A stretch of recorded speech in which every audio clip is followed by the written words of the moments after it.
Magdiwang kayo't magsaya, sa langit ay liligaya, gagantimpalaan tuwina. Aleluya, aleluya. Sumainyo ang Panginoon. At sumayo rin. Ang mabuting balita ng Panginoon ayon kay San Mateo. Papuri sa iyo, Panginoon. Nung panong yun, nang makita ni Jesus ang napakaraming tao, umahon siya sa bundok. Pagkaupo niya'y lumapit ang kanyang mga alagad at sila'y tinuruan niya ng ganito. Mapalad ang mga aba na wala nang inaasahan kung hindi ang Diyos, sapagkat makakasama sila sa kanyang kaharian. Mapalad ang mga nahahapis, sapagkat aaliwin sila ng Diyos. Mapalad ang mga magpakumbaba, sapagkat tatamuhin nila ang pinangako ng Diyos. Mapalad ang mga nagmimithing makatupad sa kalooban ng Diyos, sapagkat ipagkakaloob sa kanila ang kanilang minimithi. Mapalad ang mga mahabagin, sapagkat kahahabagan sila ng Diyos. Mapalad ang mga may malinis na puso, sapagkat makikita nila ang Diyos. Mapalad ang mga gumagawa ng daan sa ipagkakasundo, sapagkat sila'y ituturing ng Diyos na mga anak niya.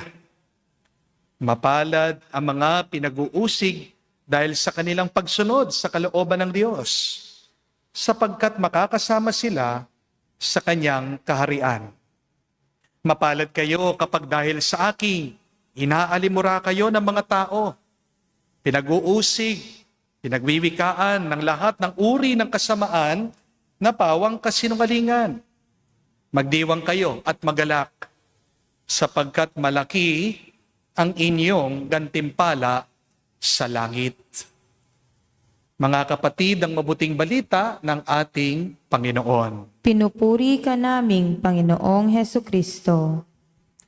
Magandang araw po muli sa inyong lahat. Pakigreet nyo naman po mga katabi nyo. Happy Sunday, no? Happy Sunday po. Sino po sa inyo ang gustong maging mapalad? Taas ang paa.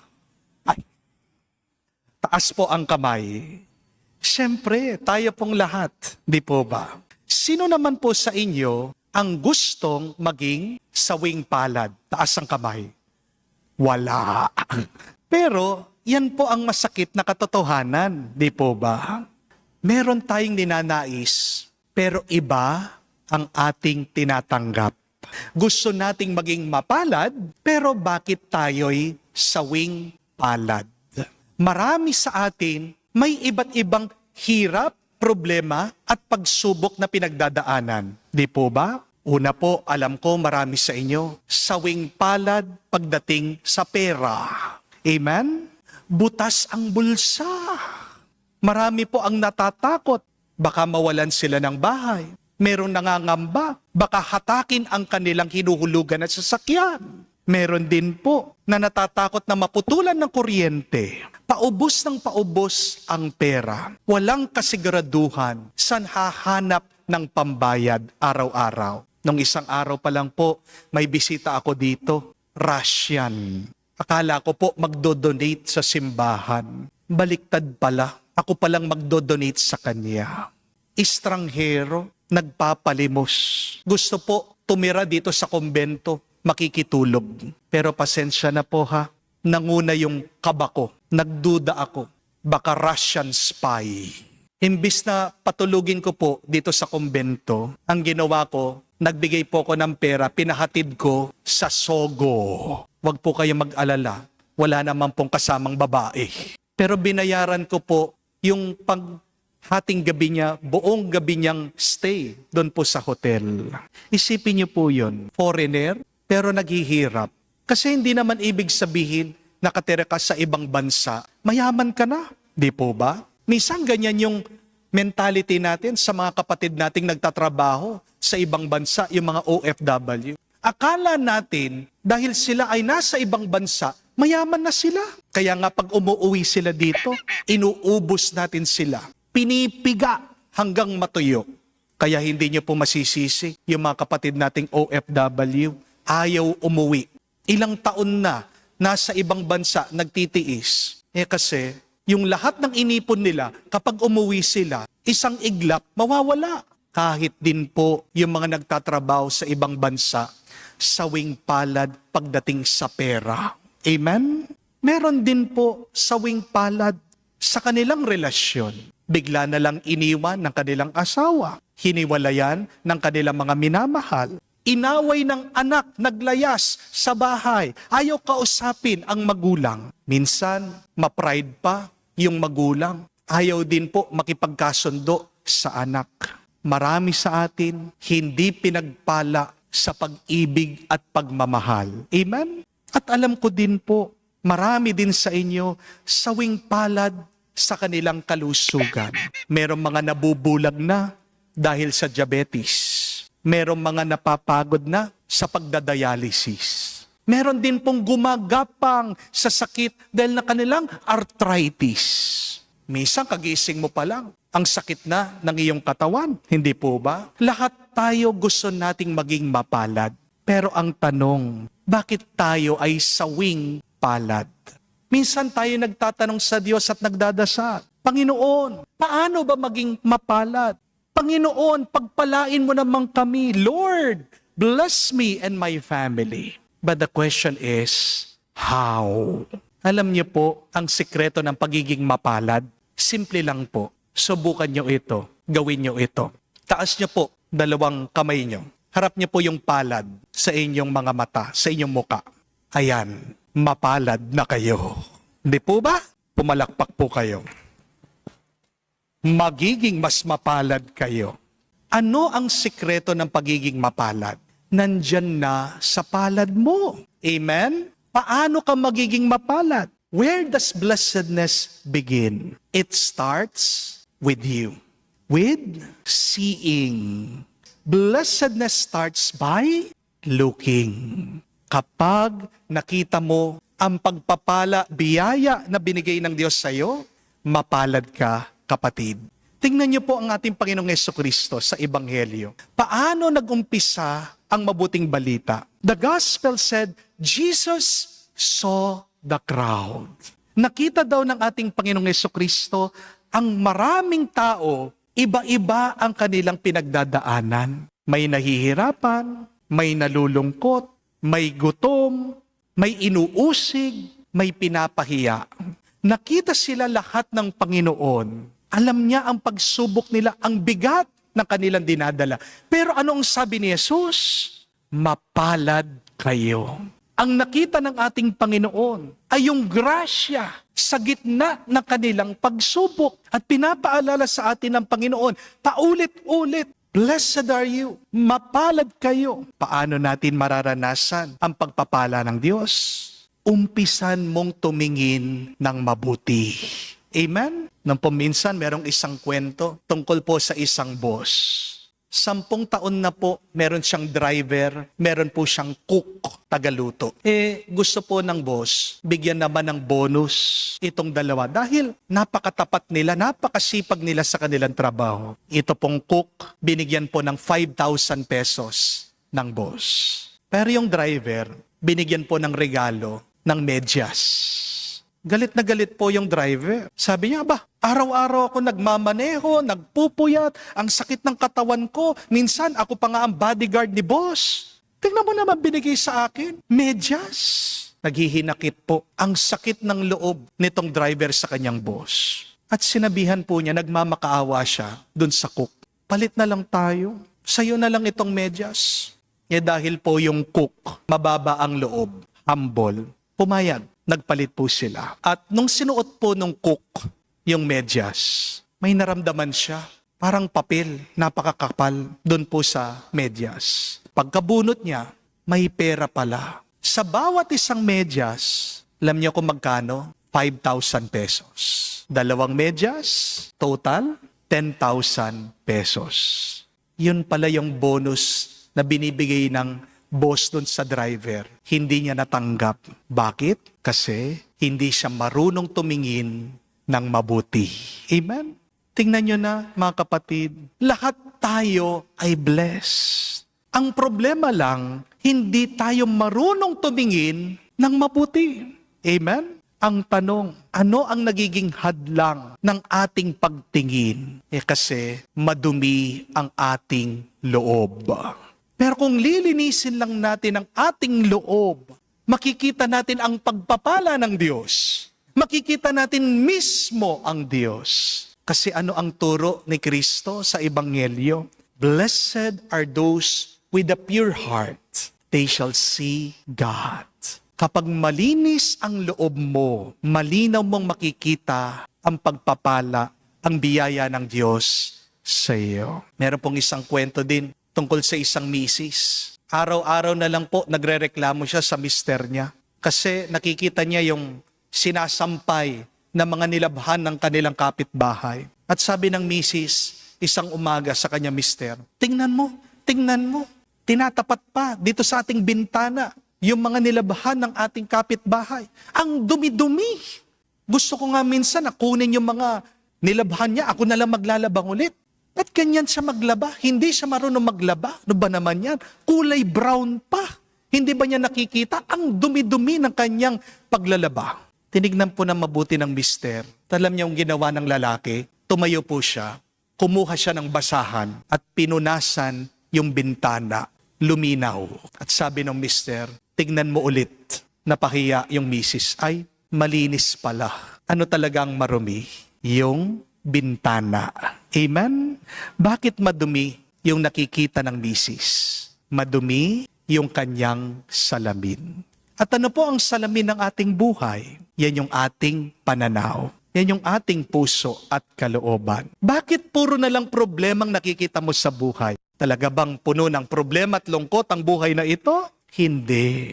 Ang problema talaga, puno ng lungkot at problema ang pananaw mo. Amen? Understand, my dear friends, that we see based on our perspective.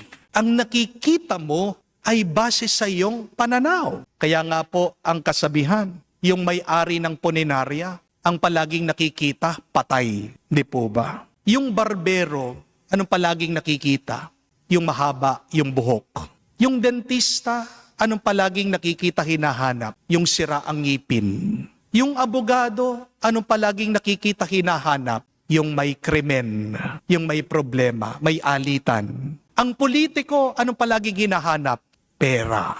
Di po ba? Kaya kung gusto mong makahanap ng pagpapala, unahin mo kapatid, linisin mo ang iyong mata, ang iyong pananaw, ang iyong puso. Amen? Kapag malinis ang iyong loob, kahit na may problema ka, kahit na may pagsubok ka, makikita mo, pinagpala ka talaga.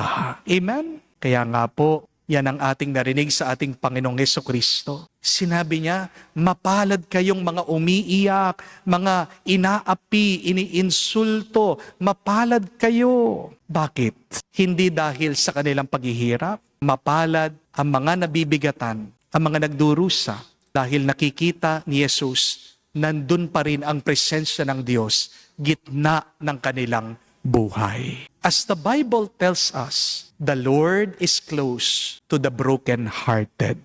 There is no blessing in life, no other than being with God. Tandaan niyo po yan. Understand, my dear friends, that blessedness is not the absence of pain and suffering, but blessedness is always the presence of God. And wherever there is God, there is peace. And when there is peace, you are complete. Amen? Pero pangalawa po na dapat din natin ayusin para tayo mas pinagpala, ito ay ang ating paniniwala. If you have the right belief, you will be blessed. At ano po ang tamang paniniwala? Na ang lahat na nangyayari sa ating buhay ay para sa ating ikabubuti. That is true faith. That everything that is happening to me, everything that I am experiencing is for my own good. Sabi po nila, ang buhay po ay parang karera ng mga kabayo. Tayo po yung mga kabayo. At ang Diyos, siyang nakasakay sa atin. Hindi po ba sa karera, para tumakbo ng mabilis ng matulin yung kabayo, ano pong gagawin ng rider? Di ba? Papaluin po niya yung puwet ng kabayo. Minsan yung kabayo, hindi po niya naiintindihan eh. Bakit ba ako pinapalo nito? Anong kasalanan ko sa kanya? Bakit niya ako pinaparusahan? Kasi ang sakit, ang hapdi. Kaya hindi mo masisisi yung kabayo, magwawala at magrereklamo. Hindi po ba? Pero kung naiintindihan lang nung kabayo, kung naniniwala siya, yung ginagawa sa akin, nitong nakasakay sa akin, ay para sa aking ikabubuti. Kaya ginagawa niya yan kasi gusto niya manalo ako. Sa tingin niyo po ba, sasakit pa ang loob niya? Hindi na. Di po ba? Hindi kasi naiintindihan nung kabayo bakit pinapalo siya. Kaya galit siya. Kaya lalo siyang nahihirapan. Kaya tandaan niyo po yan, mga kapatid.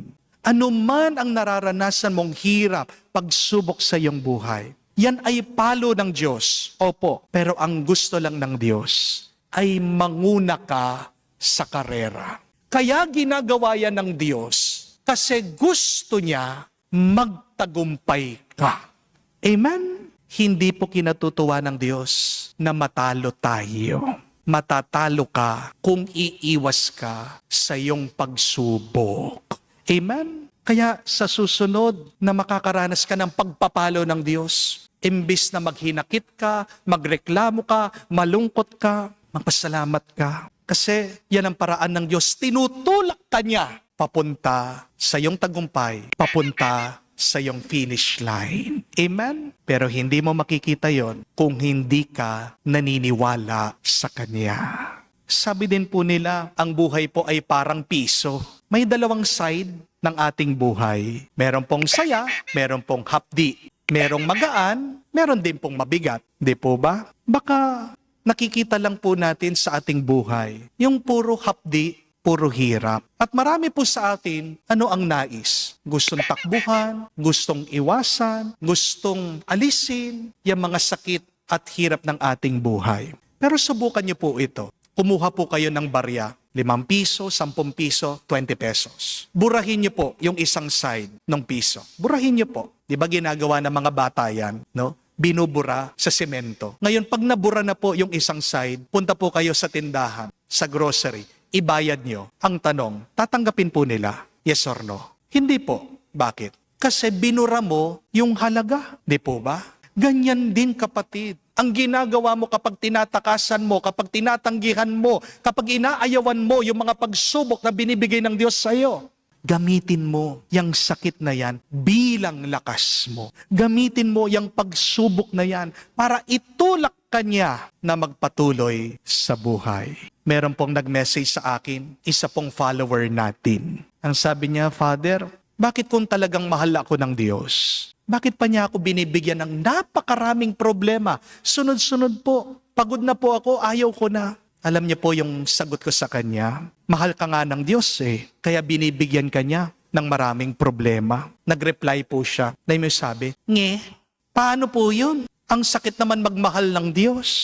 At nag-reply po ako, sabi ko sa kanya, ganito, tingnan mo sa klase, sa classroom. Kanino pinapasagot ng teacher yung mga pinakamahirap na tanong?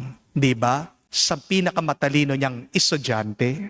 Sa construction, kanino pinapagawa ng boss yung pinakamahirap na gawain? Di ba? Doon sa pinaka-experience, pinakamagaling niyang worker. Sa gera, sa labanan, sinong sinasabat doon sa matinding labanan? Di ba? Yung pinakamatapang, pinakamalakas na sundalo. Kaya kapatid, tandaan mo yan. Kapag meron kang mahirap na problema at pagsubok, ang Diyos, ibig sabihin lang, naniniwala siya sa iyo. Nagtitiwala ang Diyos sa iyo. Kasi matalino ka, kasi magaling ka, kasi matapang ka. Amen? Kapag papasalamat ka sa mga binibigay ng Diyos sa iyo, kahit na yan ay problema, pagsubok, diyan gumagaan ang pakiramdam mo. Amen? Pero kapag nagrereklamo ka sa gitna ng iyong mga pagsubok, diyan ka lalong mabibigatan, diyan ka lalong mahihirapan. Palagi kang magpasalamat sa Diyos. Kapag meron ka ng mahirap na pinagdadaanan, kasi isa lang ibig sabihin, bilib na bilib siya sa iyo at alam ng Diyos na kakayanin mo. Amen? ang tanong,